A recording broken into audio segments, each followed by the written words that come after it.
All right. Well, we have people watching, tuning in, doing all sorts of things around the country. And we have a nice little bi-coastal episode for you today. So it's Saturday. Welcome, everyone, to what I'm going to call Behind the DieAlogue today, rather than Behind the Couch. That's fun. We have a little crossover for you folks. Our dear Dr. Scott is back in his homeland of Alabama. So he's enjoying family and has a birthday party to go to today. It's Dr. Scott's birthday. So we're letting him have the day off. Happy birthday, Dr. Scott. Happy birthday. My fellow Gemini, our birthdays are about 9-10-ish days apart. That's so cool. I know. So we're like, we are the Gemini. We're the twins. We finish each other's sentences. So it makes sense. Totally. I love it. Yeah. And disclaimer, I am filling in for Dr. Scott and have no letters after my name. I will not be as pithy or funny or smart, but I'm happy to be here. And I miss Scott. Yeah. And thanks for asking me to be with you. Of course. I told Scott, hey, we're just going to scrap it this weekend. He was like, no, why don't you have someone join you? And I said, well, I know who I can ask and he'll probably be up for it. Yeah. I know this girl that doesn't get vocals anymore. So yeah, I know. You know, maybe she wants to revisit it, but we're so happy to have Rebekah Sebastian with us today, live from New York, coming to us. She is the wonderful host of DieAlogue, a true crime conversation podcast. You probably have known her for years also from Yellow Tape True Crime, her live and virtual adaptations of the trivia show from the last year. You know, I think I should take time right now to just make an announcement that I'm retiring from trivia. Oh, because you can't handle like swooping every time? Is it getting to be too much for you, Shane? I think CrimeCon kind of solidified it, where I was like, where do I have to go from here? Wow. There's nowhere to go. Yeah, it could be a swift downfall and just end on a high note. You've had like 3 or 4 successive wins. Yeah, you're in like the Hall of Fame at this point. So go enjoy. Yeah, I was quite scared that CrimeCon, like some fan from the audience was going to totally just wipe the floor with me and the rest of us podcasters. So I was like, okay, this is going to be it. And I'm just going to like have to throw in the towel. But I thought, you know what? Yeah, Abby says, Peyton Manning that shit. That's right. I'm going out on top. I want some sort of like jersey made that Rebekah like hangs in her studio or office or something. And then that's it. The end of it. No more trivia. Yeah. So I'll help you find people from now on. Yeah, and it'll look really gracious and benevolent too. You'll be like, I just want other people to have a chance at succeeding. Awful. So terrible.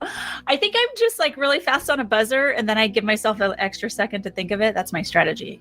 It's a good strategy, and I think you trust your instincts, and also you are often right, so that helps. Yeah, I do go with my instincts, even if it's a long shot. But hey. All right. So far. It has worked. And hopefully we're going to get some trivia in at the end of this. If you guys are up for it, what I can do, I'm actually going to leave the spots open. People feel free to join in on the conversation. And maybe I texted Dr. Scott and I hope he can maybe jump in. And then if we do trivia at the end, it'd be awesome if folks want to grab a spot. Hop in. Absolutely. Yeah, do that. So we are talking about the JonBenet Ramsey case today, something that is near and dear to me. I mean, this is my holy grail of a case. I remember you asking at the live show that we did, like, what is your case? And Scott and I have never been able to really put this into episode. It kind of intimidates me to do so. And this feels like a fun enough arena to be able to chat, especially with new information out. But also I have to say, I've been hesitant to give my 2 cents about what I really think and how that's evolved over time, just because it doesn't seem to be the popular opinion. I don't know why I let that bother me, but well, Well, that's interesting because I feel the same way, but we're on opposite ends of the story. So Really? Well, I think I'm moving in a different direction. I'll get there, but I think this is a polarizing case. Sure. And so I think maybe that's the hesitation too. And it's a gruesome case. I mean, it's a tragic, sad, it is, but it's also iconic and kind of just transcends the story. It's like become something else. So it's a tough one. It is. It really, it's all of that.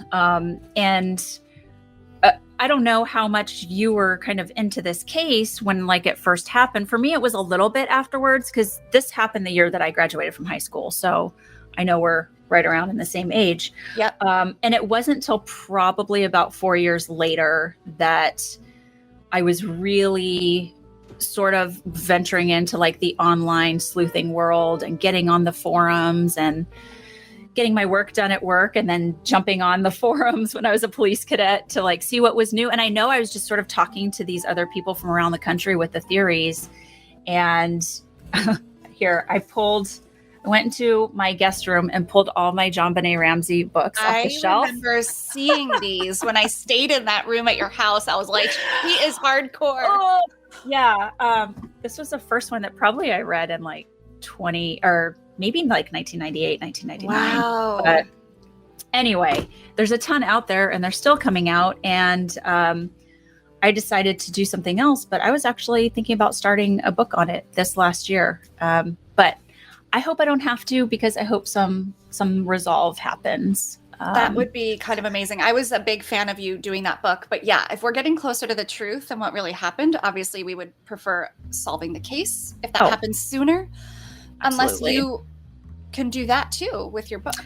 Well, that wasn't the angle I was going. I wanted it to be just, there is so much to this case and you're going to give us a little rundown in a moment. But I really just wanted to almost be like a factual reference guide. Yeah, like the definitive guide. Yeah, thank you. Yeah. Because there's so much to read about. Jason, I read all these books without Audible. Yeah, it's kind of before I had Audible as a thing in my life. These have been around a long time. So, and a couple of them are just chapters. Like one's John Douglas's book, one's Henry Lee's book, and they both have covered the case. So, right. But the other ones are like crazy full-on books. But what about you? I mean, was this something that was intriguing to you then and there? Yeah, I would say I probably came to it after the fact too. And not because crime wasn't on my consciousness, but I think I was very consumed with O.J. Simpson's trial. Sure. And the Menendez brothers stories, which were also in that like mid to late 90s. That's when the trials were happening. So I came to this one later as well. And to be really honest with you, and I think this is very reflective of both of our styles of work and our podcasts, but I'm always interested in the JonBenet story from like a meta level. Like she has transcended true crime and that she's like, her face is an icon. People get it tattooed on their arms and wear t-shirts, which is weird. Yeah, that's weird. But I'm very interested in why that is. And like, the O.J. Simpson case too. I just think there's stories that kind of go beyond true crime because they have different meanings. They've kind of like gone into their own category. So I'm always coming at it from that perspective. And the only way I've covered this case has been through trivia with like tidbits, or I had a childhood best friend of JonBenet on my podcast. So I just talked to her from like a family and friends perspective of living through that tragedy. So you definitely have done more research formally, but I have thoughts. Yeah, I know. Well, let's get into it. Why don't you I think the one time I've mentioned this, I'm like, if you're from Mars and you've never heard of the JonBenet Ramsey case, let me tell you about it. But let's get a rundown and then we can get into theories and hear what the new stuff is. Yeah, so I tried not to get too granular in this. So I'm just going to go through kind of like the major case highlights. And who knows, maybe there's people who were born like during or after this who kind of know it as a reference point and don't actually know the story. So stop me if you've heard this one before. Actually, don't. Let me get through it. And then we're going to continue the conversation. And I know that there's more. So thank you. I know there's a lot more details. But essentially, this story begins and ends in Boulder, Colorado. It's December 26th, 1996. JonBenet is a 6-year-old little girl. She lives in a 7,000 square foot beautiful Tudor home in Boulder with her parents and her older brother. Parents are John and Patsy. Big brother Burke is 3 years older. And so it's the day after Christmas. Patsy wakes up early, like 5:30. They're going visiting family later that day. And I guess she's an early riser. So she gets up to make herself coffee, and she finds a handwritten ransom note on the kitchen staircase. So it's not the house's main staircase. It's kind of like a back staircase, which makes me think of The Staircase, actually. The Michael Peterson story. It's like that kind of staircase. Iconic staircase. Exactly. I mean, staircases are trouble. Live in a ranch. Ooh, that could be a trivia category for you. Which staircase? Oh my gosh. Oh my gosh. Okay, noted. So she picks this note up. It's lengthy. It's handwritten, and it says that we have your daughter JonBenet. Do not involve the police. This is essentially what it says. And that they're demanding money, $118,000 to be exact. And at all costs, like, do not involve the police. So she screams. She gets her husband, John. They look in JonBenet's bedroom. She is not there. They check for Burke. Burke is there. And they call the police immediately, despite the instructions not to. That was at 5:52 a.m. Police are there within 3 minutes. Important to note, Boulder's a quiet, affluent suburb. It's pretty idyllic, and the police have not dealt with many murders there. I'm sure there have been some historically, but this is not a police department that routinely gets these kinds of calls. Now, at this point, they're responding to a kidnapping, right? But we'll get there. So they're there within 3 minutes. John notes to them that the amount they're asking for is the exact bonus amount he had received. It's actually the year prior, is what I read, not that Christmas, but the one prior. He's wealthy. Patsy was a beauty pageant queen in a previous life. I think she's mostly home with the children, kind of a Southern socialite. But the dad, John, had a successful business that he sold, and he actually was worth many millions of dollars. So interesting that they asked for this specific amount. The note said that they were a group of individuals that represented a small foreign faction, which I think was one of the titles of your books, Shiloh. Yes. Fun to know also, when I do trivia in New York, one of the teams that wins all the time, Shiloh, you should go head to head with them. Their team name was Small Foreign Faction. I love that. They were pretty amazing. So clever. Okay, so they call the police. The police come. Initially, they don't see any signs of forced entry, and they only section off with yellow tape JonBenet's bedroom. So the rest of the house is entirely open. The family is going all over the place. The family has called other relatives and friends to come over during this, highly traumatic time. And so people are roaming around and touching everything. The police do not collect formal statements from the family members, and they're also kind of including them in the conversation of what they're looking at and what they're looking for and what they're finding. So it's kind of a disaster of an initial investigation, and I think that's, of everything there is to debate, I think that's pretty well agreed upon, that they were out of their depth and weren't really following protocol. Yeah, aside from, just quickly, aside from it being a small town, Christmas, you don't have everybody on duty. There's sort of like, you have to make phone calls and round people up. Kidnappings, like stranger kidnappings, are so rare that, law enforcement, we get trained with this like FBI sort of guideline book that every cop has, like a little booklet version that they keep in their bag in the trunk. And it's not like this is something that, is drilled into you in the academy, or, that a lot of time is spent on. It's like, here, if you ever need this, here's this FBI book that tells you everything you're supposed to do. In the rare case that it's going to happen. Now, 7 years into my career, would I have been able to tell you where the hell my little FBI book was if I had gotten this call? No. Yikes. I mean, there might be one at the station that like someone could grab, but there's no experience even in decent sized cities with this. Right. So I'm imagining, as you're saying that, like, if they were lucky enough to find it in the glove box, they're like skimming it on the way over, and they're right. And it was like a 2-minute drive, apparently, because they were there within minutes. So yeah, they are not mentally like prepped coming in with the right information, it sounds like. And you're kind of verifying that. So several hours pass. The police are still there. And then the police ask John, the father, to do one more top to bottom sweep of the house. So John brings a male friend, and together they go to the basement first. And I guess the police said, see if anything looks amiss or suspicious. So John and his friend go down to the basement, and that's where they find JonBenet on the floor.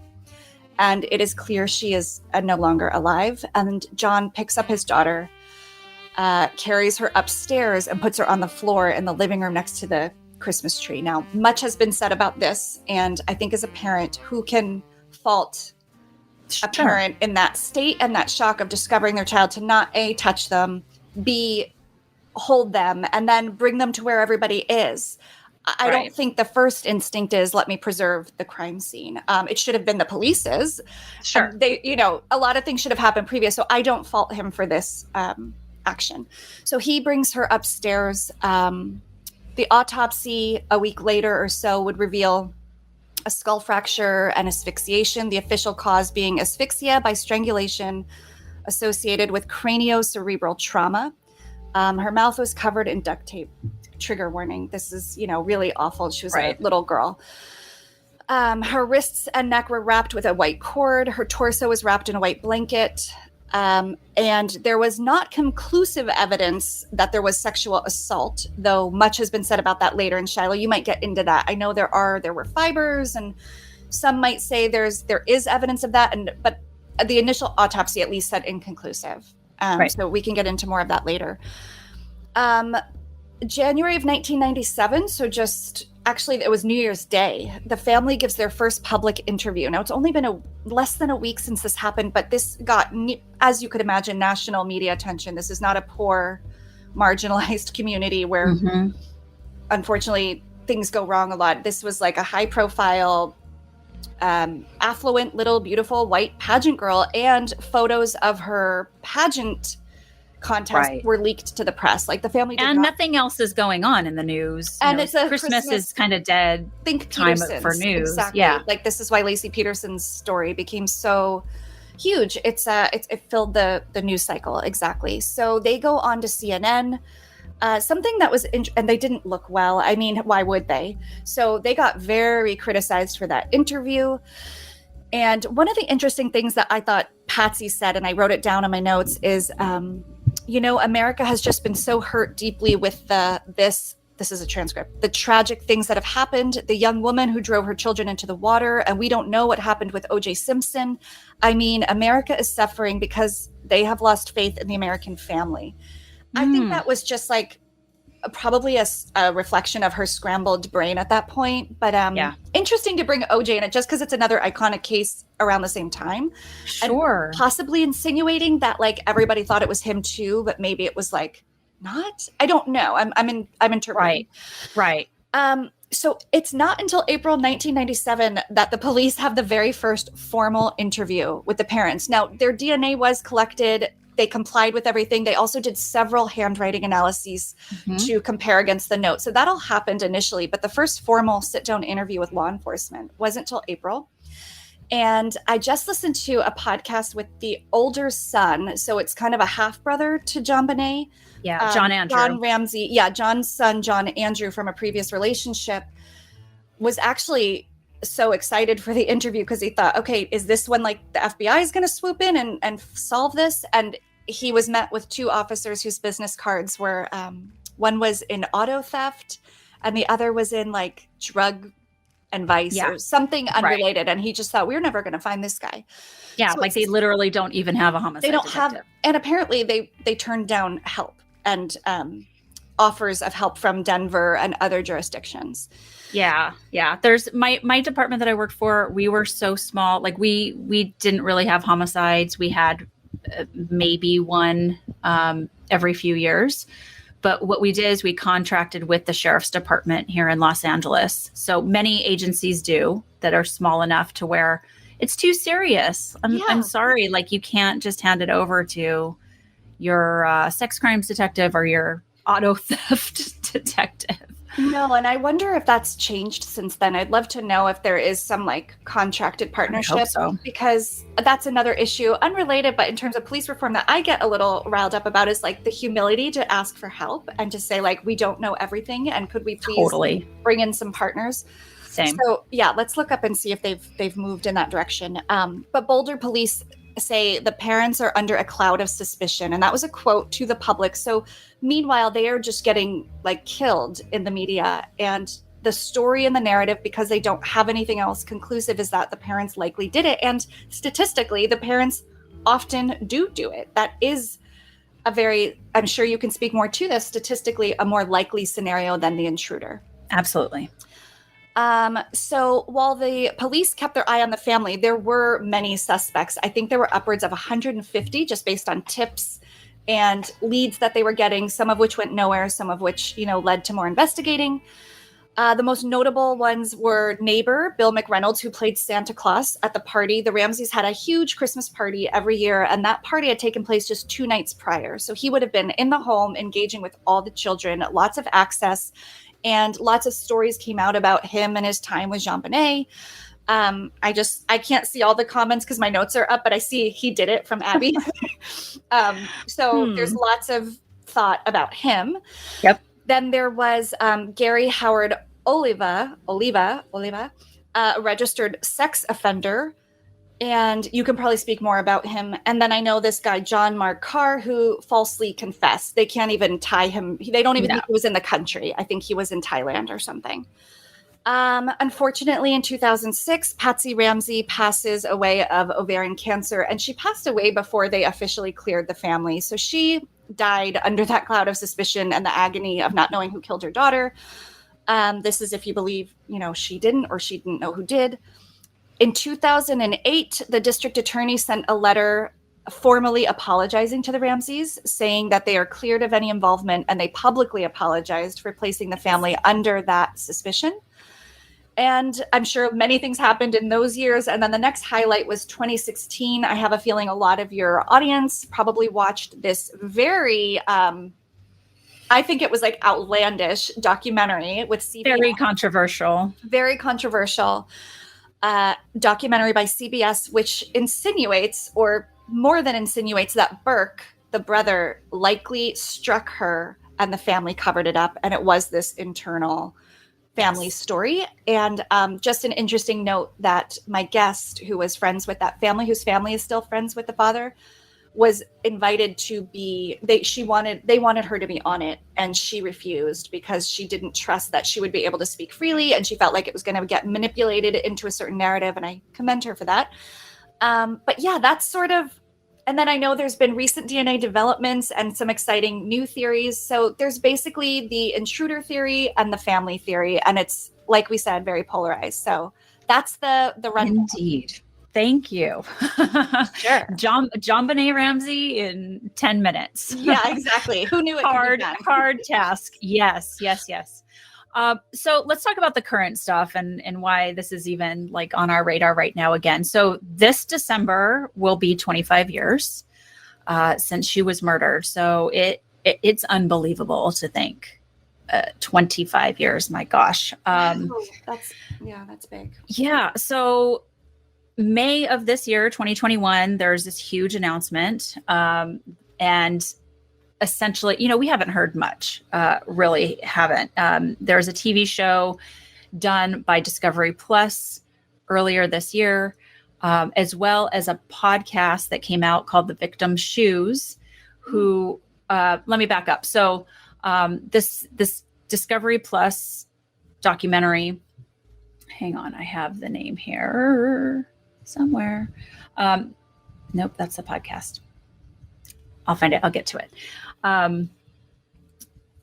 Lou Smith was hired by the DA's investigator's office to investigate this initially. So he was a homicide detective. He was brought out of retirement by the DA's office. They often have their own investigators when they're pursuing prosecutions in a case.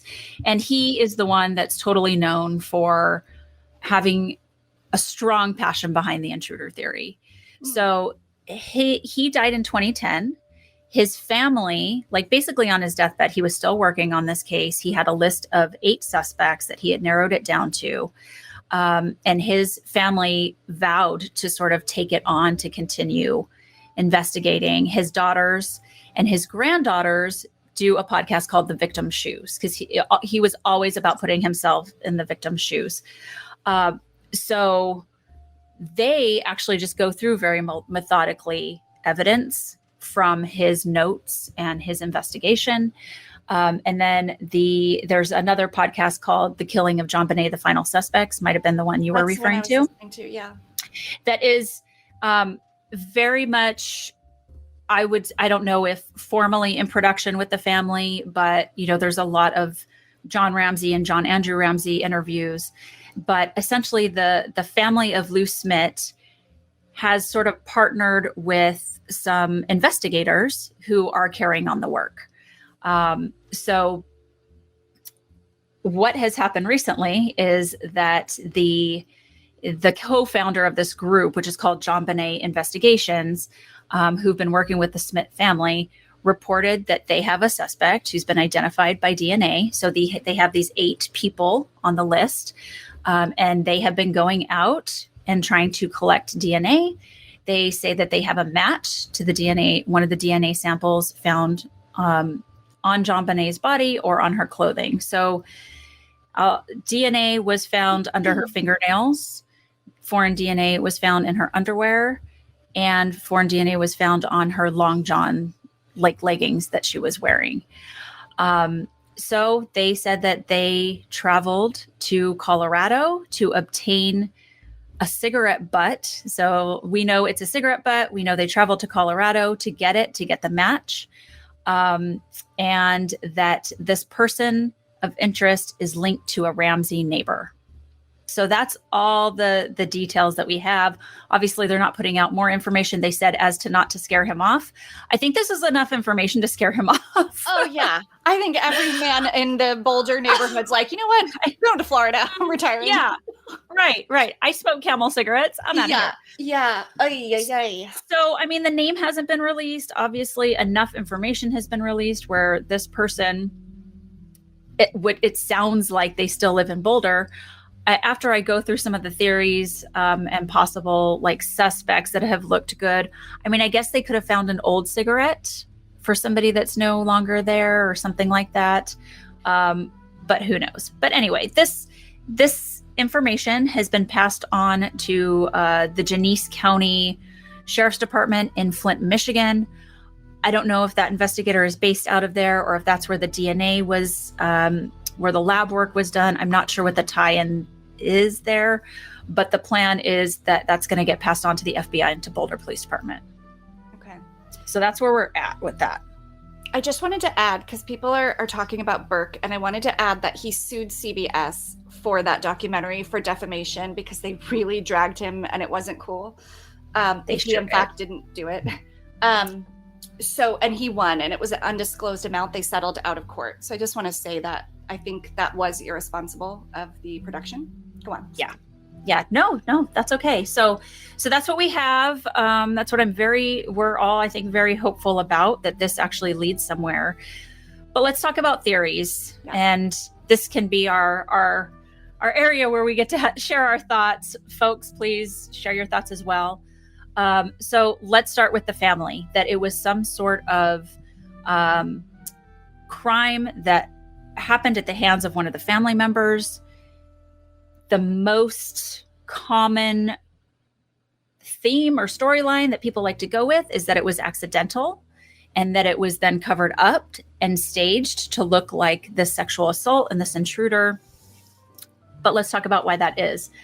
You already mentioned that statistically, and I love my statistics and I love to start there, that's for sure, that who is most likely to do this? What does the research and other situations like this tell us? So statistically, yes, we're looking towards the most close people to the victim. Another big thing that they talk about is that to perpetrate this crime, to take her out of her bedroom, to bring her downstairs, to sexually assault her and then murder her, and then to write a couple of versions of a very, very long ransom note that the person had to have time on their side and the comfortability of being in this home without, someone else waking up or being found out or thinking, did they hear something and they're going to come, sort of investigate that. So I think that's been pretty big as to why people think, well, who would be comfortable in the home? The people that are supposed to be there. The ransom. They verified the paper belonged to the home. So yes. And am I right in thinking that what I've read and heard is that they assume the perpetrator, whoever wrote the note at least, wrote it before probably the crime was committed for that very reason you're going to? Do you have an opinion on that? I don't. I think that's what's been assumed, but I also think it's sort of it depends which theory you're going to go with. So if you're going with the family that it was an accident and they're covering it up, then okay, let's make it look like it was supposed to be a ransom note to maybe buy some time. So when the cops get here, they don't find her body right away. And then let's write this note to make it look like this thing happened. If you go with an intruder theory, okay, was this supposed to be an actual kidnapping that went wrong? And they sat down and wrote the note first. I don't know. Okay. And if it was supposed to be an actual kidnapping, and do you think, if you have the intruder theory, if I'm jumping ahead, let me know. It's all right. How could it have gone wrong? What could have happened? Why wouldn't they have grabbed her and gone? They get no money in this scenario. They didn't want to kill. So hard to understand. Let me get to that because I do have I can be patient. Some physical evidence that I think supports that. Okay, cool. So the two leading theories is, what have we heard? The narrative that Patsy got so upset with her that she wet her bed yet again, that she flips out and, kills her daughter. The other one is that something happens with Burke and he kills her. And the idea is the family can't bear to lose two children, one maybe being put away or what have you, that this is what they come up with. So either they're protecting Burke or they're protecting Patsy, and this is what they decide to do. The ransom letter was very unusual. I mean, I think people know that. We don't have to comb through all of that stuff. It was, but from what I understand, there have been other long ransom letters before. The fact that it was a total anomaly is not true. And so take that for what you will. Again, so rare. It's even hard to look at statistics when you're talking about a crime that is so rare that are the statistics even significant? Right. And then there's a lot of talk about how the parents had acted, quote unquote, acted afterwards. Everyone knows how Scott and I really don't like to try and, in hindsight, judge people for how they're acting in a time of trauma. But there's a lot that goes with that, the fact that they lawyered up right away, or that, Patsy seemed drugged up all the time, or going on these media shows. I don't know. If you have means to have access to attorneys, I think any one of us know enough now that we would be lawyering up for things lesser than this. They're just maybe a little bit more savvy in that world than we were. I think one of their close friends was a lawyer. One of those initial people they pulled in, and he was like, may I interject? Do not talk and let me handle this. I think, and if you have that person in your life, you might be inclined to trust them. And I think we would commend most people nowadays to be not talking, no searches and getting a lawyer. So that's what I teach my kids to say. There you go. See, and I know Michelle would tell one of us to lawyer up. We would. 6 amendments, 4, 5, 6. So easy to remember. There you go. So that's been the narrative that we've been fed for a very long time. I think it fits into kind of our morbid curiosity with this whole case. We also like to play this us versus them game whenever we sort of dive into understanding people and crime, and the fact that they're rich, the fact that they're sort of these elitists. Maybe they also were these weird, were they involved in some pedophile ring or something else and it went wrong? It just has gotten almost satanic panic crazy at times with how far the theories have gone. So then what are we left with? The opposing theory is intruder theory. I kind of break that down into intruder, meaning somebody that was known to the family, or total stranger. So we're not going to parse that apart too much. And you've talked about like the Santa Claus guy who I think Emily said in the chat is just a weird dude. Yes, his presentation is very bizarre. And there were some like exchange between he and JonBenet about him coming to visit, which I think could be totally weird, but also, hey, Santa Claus is coming. Well, yeah, no kidding. That sort of talk when he's playing Santa at the party. So that's what I mean when like somebody known to them and they knew a lot of people. Their circle was huge. Yes. So what do we have, I would say, sort of pointing towards an intruder theory? The one that stands out to me the most that I feel like has just not, we've kind of taken a blind eye to it to feed this family theory is the foreign DNA. So obviously that's hot topic right now, but we've known that for a very long time. And what other crime have we been like, oh yeah, there's foreign DNA, but let's not look at that. What? Right. It's scientific. It's something that we put a lot of weight in nowadays, whether we're talking wrongful convictions, or just, what is there besides the circumstantial? So were they just kind of brushing it to the side and they were like minimizing its importance because they didn't have a match to it? So it was just like why? It's true that we kind of overlooked that so much.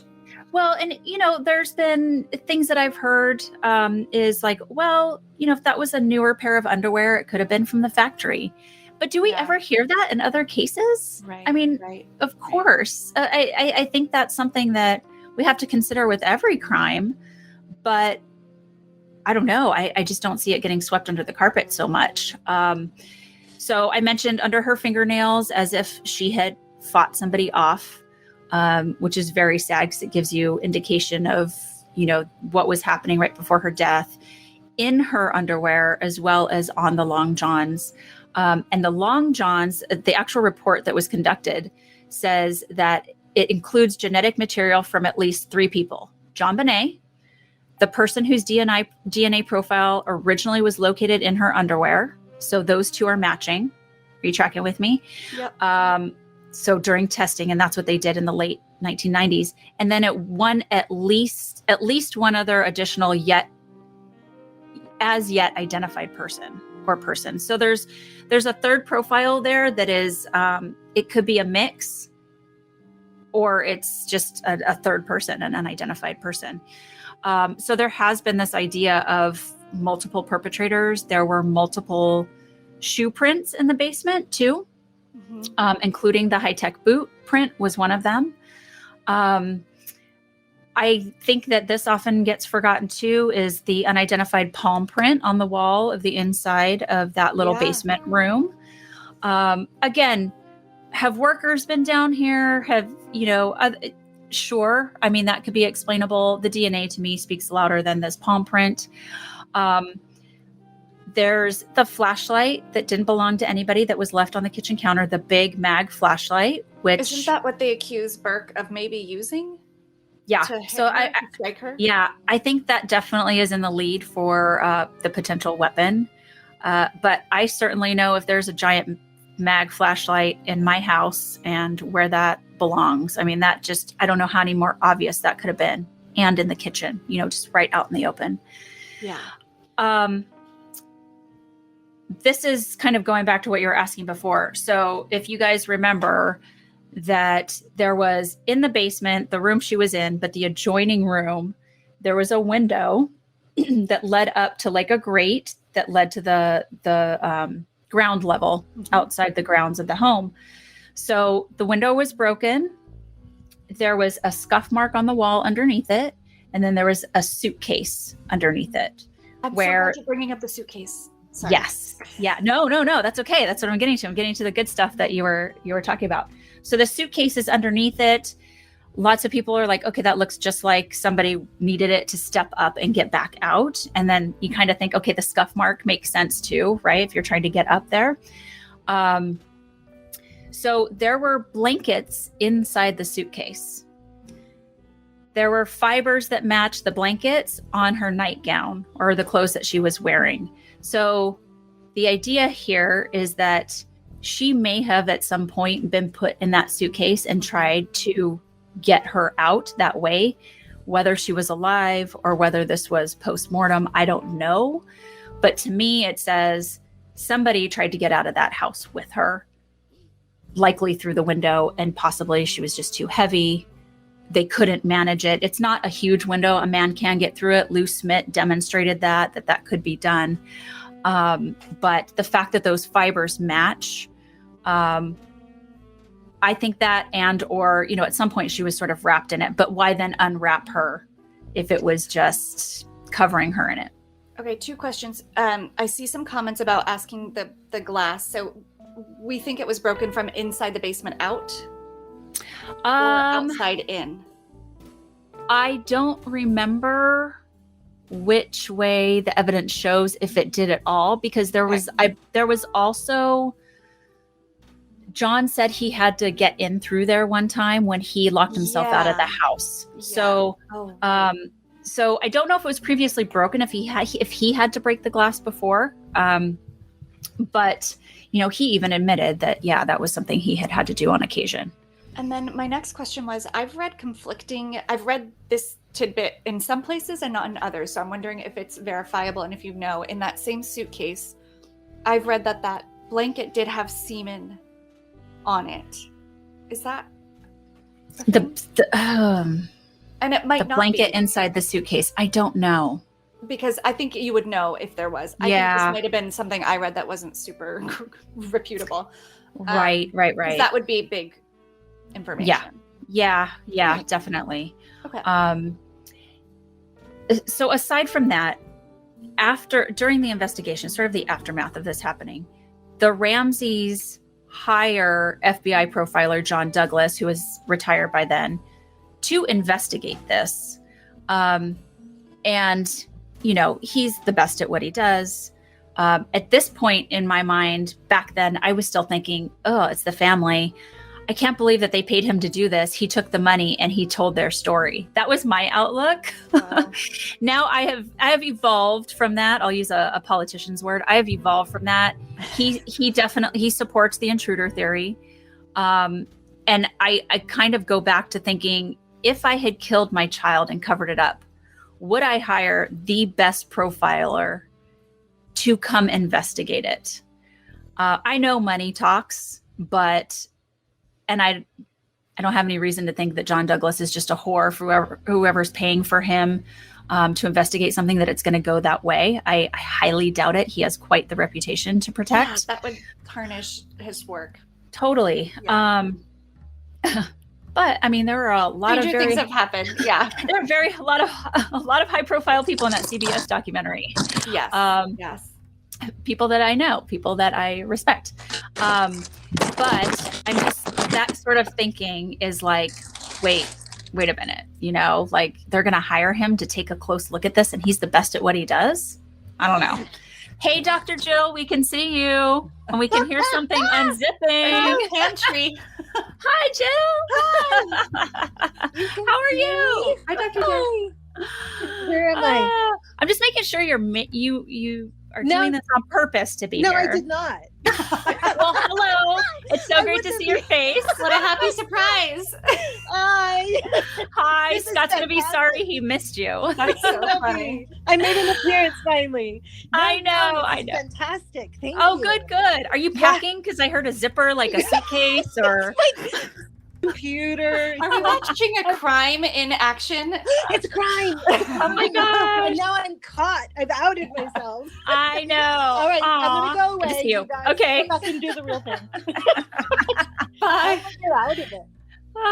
There should be a little X at the top. You might have to hover over it, like the right-hand corner of your picture. Or you might have to commit to the rest of the hour. I'm just going to, I'll come back in later. Sounds good. There we go. Jill is a friend of ours and a colleague. Amazing. She's wonderful and hilarious. That's funny because Scott's always like, Dr. Jill, jump on. And she never does. That's so funny. This time she didn't mean to. Right, exactly.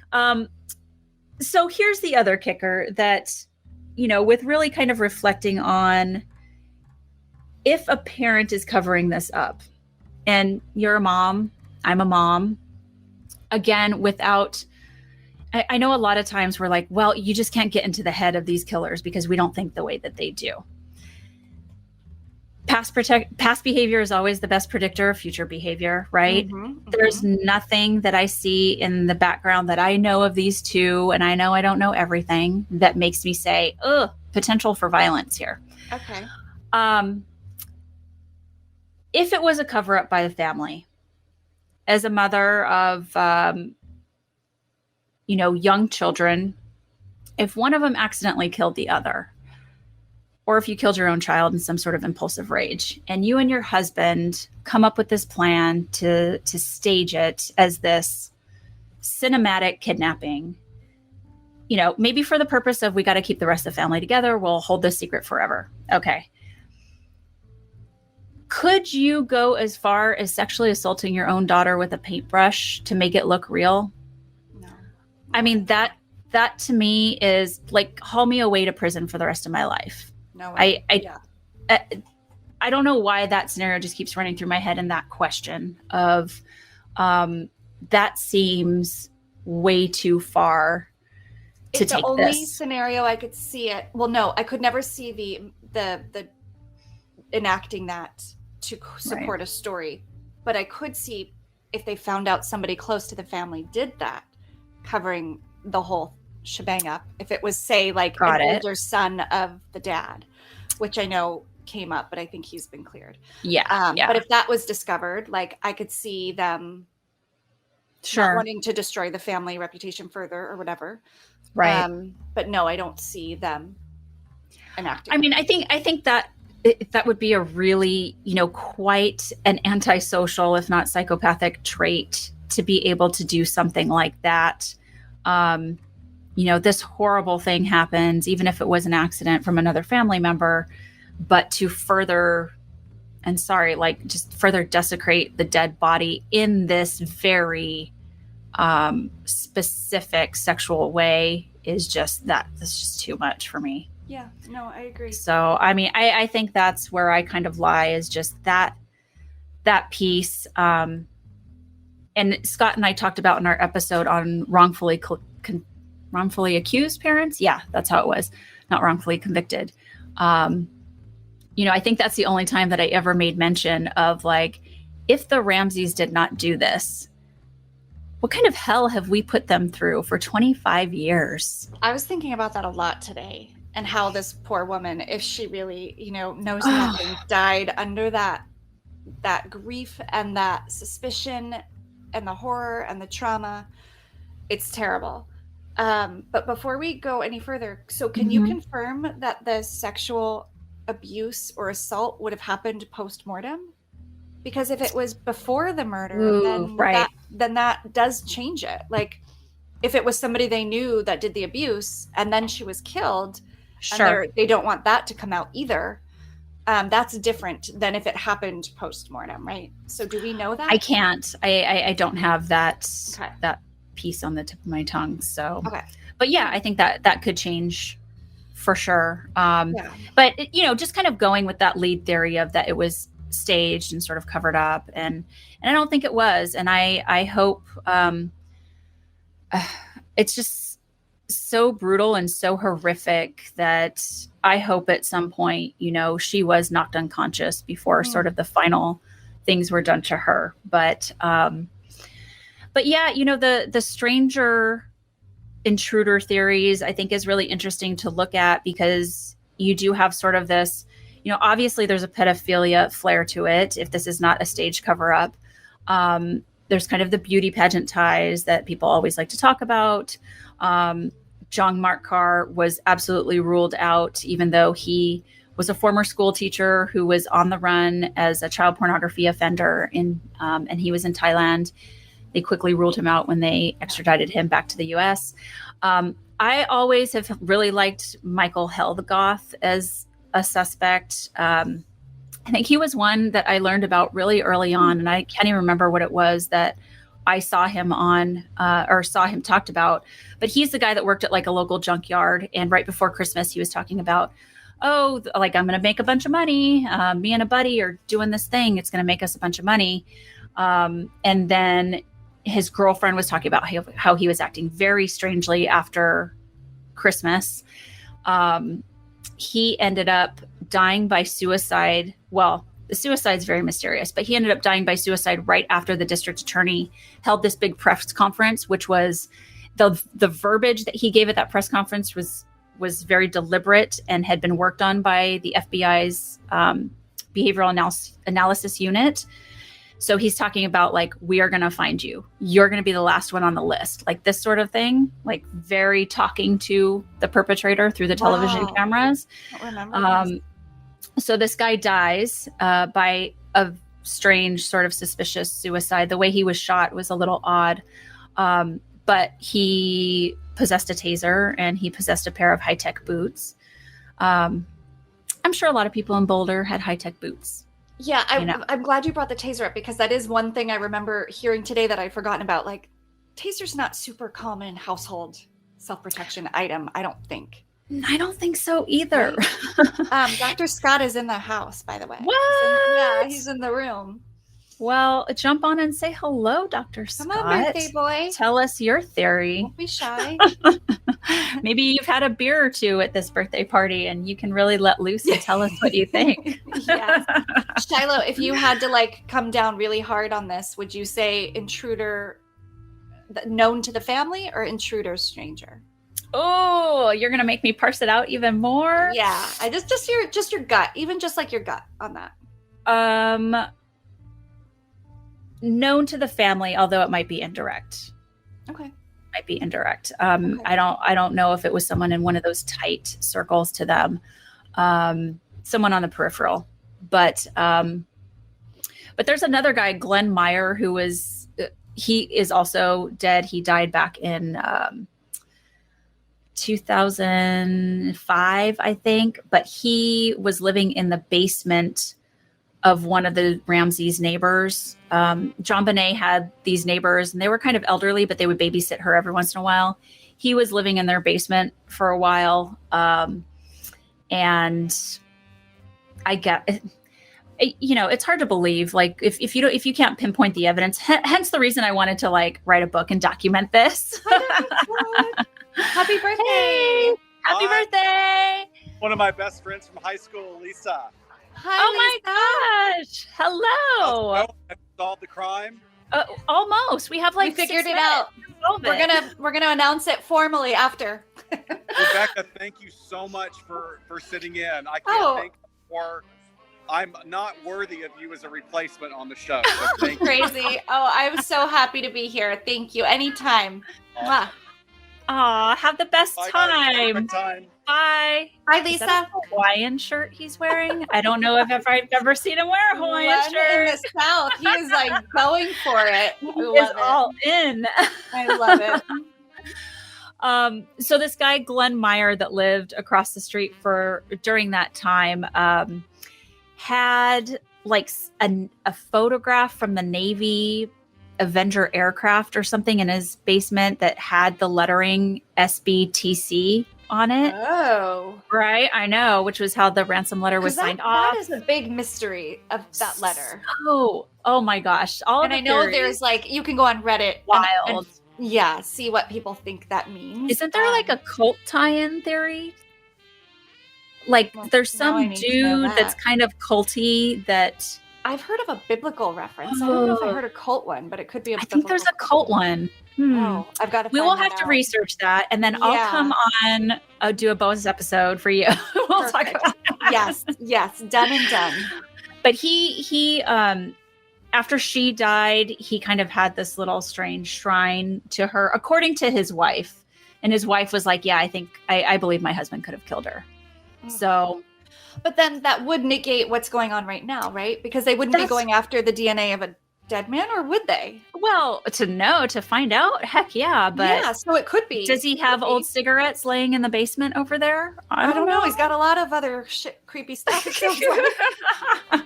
Sounds like it hasn't been cleaned in a while. Yeah, exactly. So, I mean, anyway, the interesting thing is this does attract this kind of case, because of the victim, attracted so many pedophiles and weird dudes who wanted to connect themselves to the crime, and they weren't. Totally. Because she was so, appealing to their like deviant whatever desires. Absolutely. So that just also makes it just so, awful.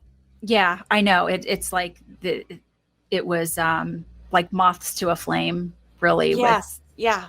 Them holding her up, and I don't know. It's yucky to think about. Another sad thing in thinking about the family as not being part of the crime is that John Ramsey had a daughter die tragically by car accident when she was 22, just a couple years before JonBenet died. And so you just think, like, God, how much can a family take? He loses his wife to cancer. 2 daughters. Another thing, I just real quickly, we can hang on for a little bit. I wanted to bring up something else. We talk about police interviews a lot, and what is an indicator of deception or not. I have gone back and looked at the one interview that Patsy Ramsey does with the 2 investigators when she's by herself. And this is where they kind of propose to her the accident theory. Like, they're trying to like feed her something. And I don't mean feed in a malicious way, but like, let's see how she sort of reacts to this. Mm-hmm. And for me, all I have heard when I've heard this video referenced is like the cops thought she was lying. They thought she was lying. But you can tell she's exhausted. Yeah. But she is very direct. And from what I have researched about her, known about her, I mean, she's not backing down from anything normally. She's a very strong-willed woman. She's, feisty. She that's just her. And to me, this looks like a mom that is like so sure in what she's saying. So he sort of says like, well, so what if there's an accident, and like, we can understand that, and you sort of don't know what to do afterwards. And she's like, nope, going down the wrong path, buddy. Like, bring it. And she's like full on eye contact. And then he goes, well, what if I told you right now that we have trace evidence that links you to the death of JonBenet? And she says, totally impossible. Go do a retest. Like, she is solid. Yeah. Solid. Yeah. It doesn't shake her. Interesting. No. And he's like, no, I'm talking scientific evidence. And she says, I don't care how flippin' scientific it is. Go back to the damn drawing board and do it again. And I'm just like, yes, like that is a parent who is fucking pissed that you're wasting time on them. Yeah. Someone else, Emily, is saying she never saw that, and she has more respect for her. Like, I wish we'd been shown that, because we got to hear the 911 call, which is sketchy AF, because you're completely panicked. God forbid any of us are judged making a 911 call. And then that first interview where I'm sure she was on some heavy medication. Oh, right. And was barely coherent, because also, who among us, I probably would be too, highly medicated. So for sure, I'm so glad that she had that clarity of thought and like definitive speech, because that's important.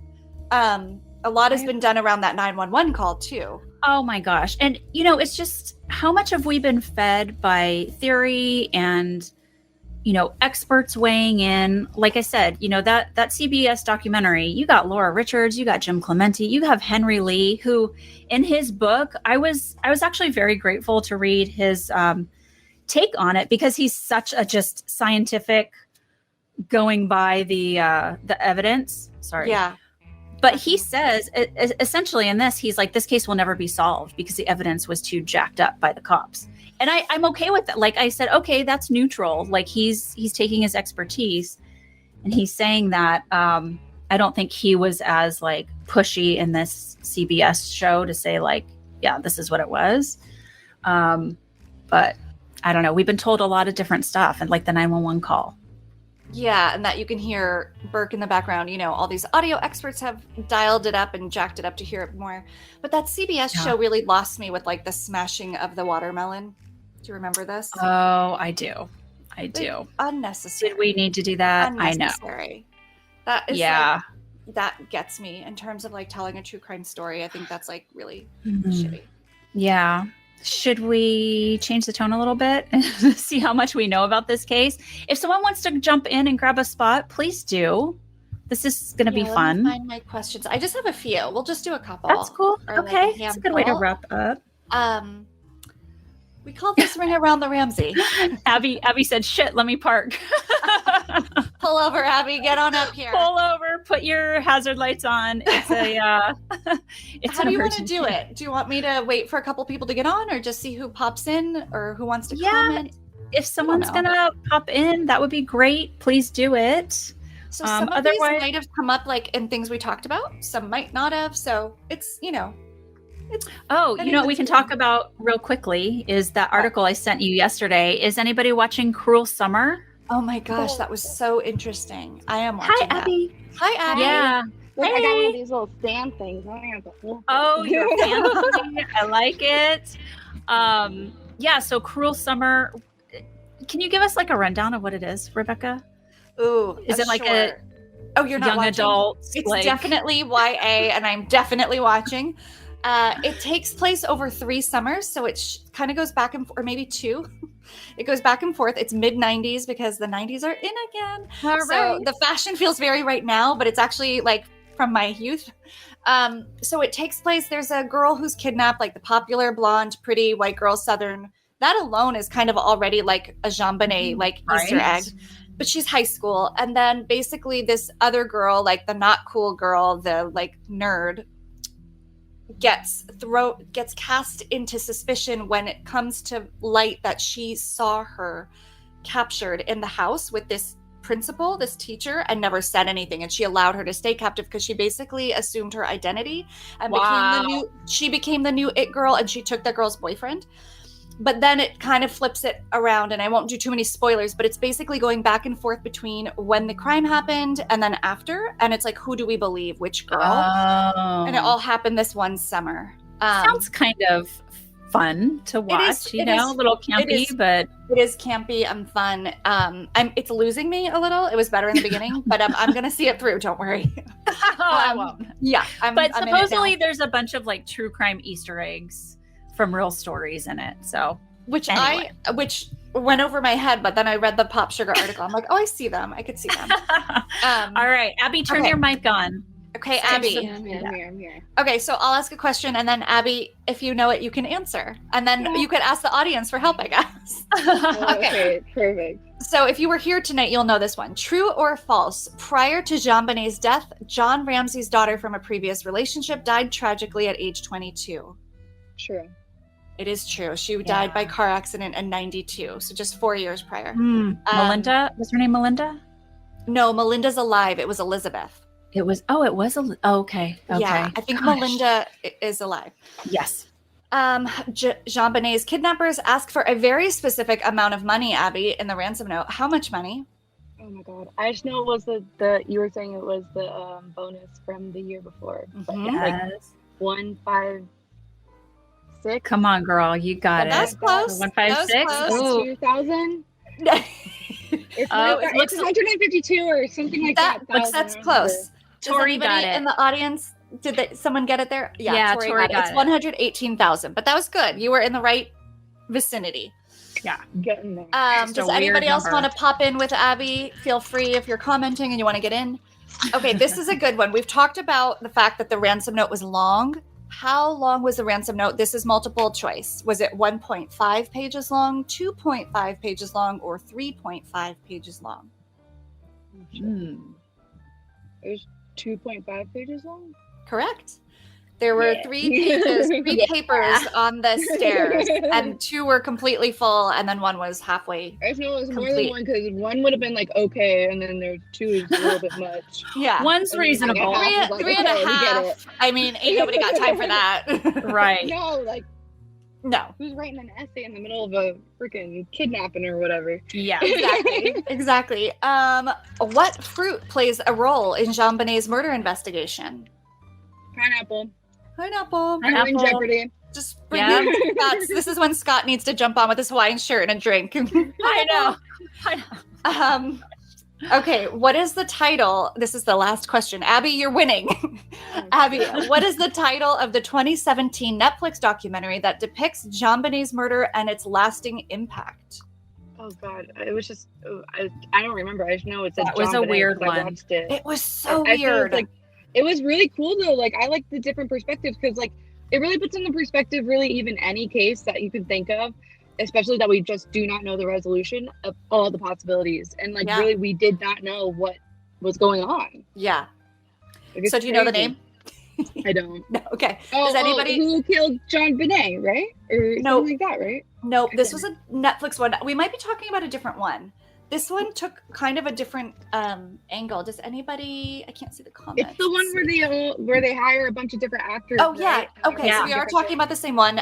Erin got it. It's casting JonBenet because they were doing like finding all the little JonBenets, and then it was so trippy, right? It was like even just the name because like the title of the documentary is like, ooh, that makes me feel a certain way. We had all these different like people that were, some were parents, some weren't parents, that were like doing these roles that were like, I don't know what I would have done, or I would have acted like this. Oh, I could see like that. Like, like I said, it could be anything. Yeah, it was definitely a unique like twist on what we've already seen.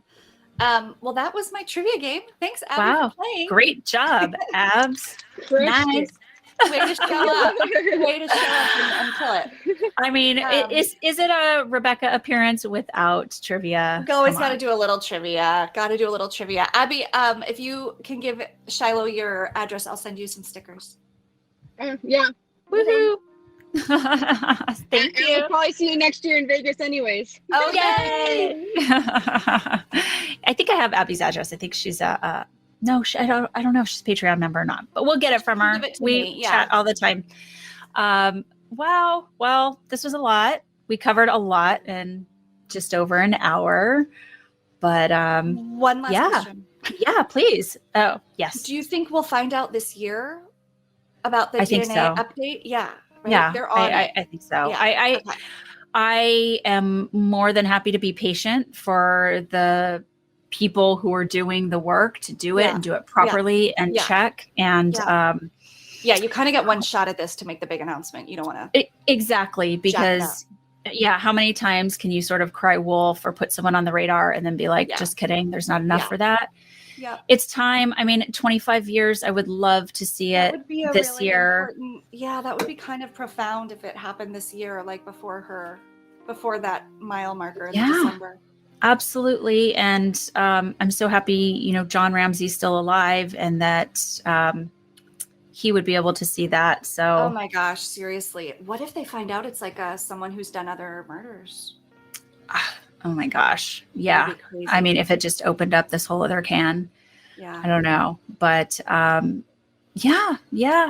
will see. Okay. So you've been like team family versus intruder for the longest time or what? For so long. I just thought the most simple explanation is often the right one. And who else had the like means, motive, and opportunity?